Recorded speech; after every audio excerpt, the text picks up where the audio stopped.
So I was 8 years old when my family decided to leave Afghanistan. First, we went to Pakistan, where we lived for almost a little bit over a decade.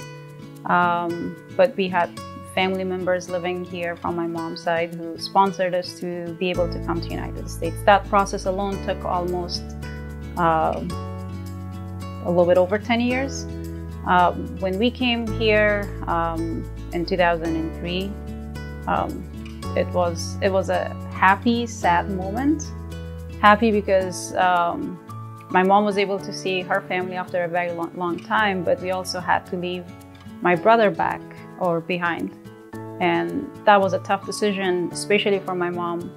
Unless you have gone through this experience, it's going to be super hard to understand the trauma and the pain of what it takes to become a refugee. Nobody wants to leave their loved ones, especially their home, everything that they know, their families, friends.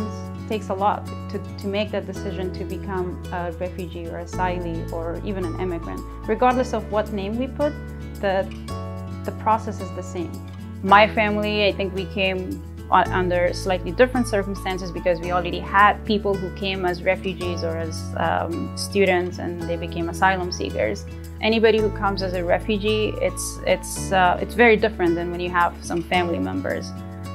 When you have family member, there's some support, whereas for them, they had to rely on organizations, for example, like Ascentria, and they had to rely on community support or advocacy groups to guide them, to help them understand how to go about certain aspects of their life, like how to find housing, how to pay bills, and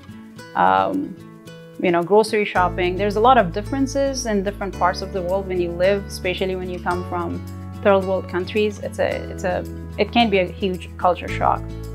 We want to reinforce that the advocacy and resettlement work that Ascentria does is very important and necessary for offering refugees a better life.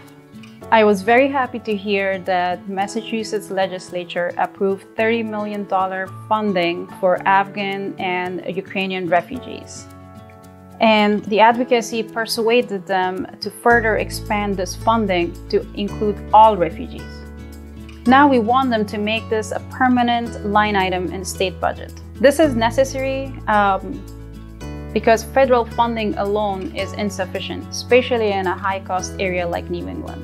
What these advocacy programs and fundings do is enable refugees to start very strong and make them successful. Any refugee who's successful contributes back to the success of their surrounding environment and societies by contributing, by giving back in different ways, the way we all do.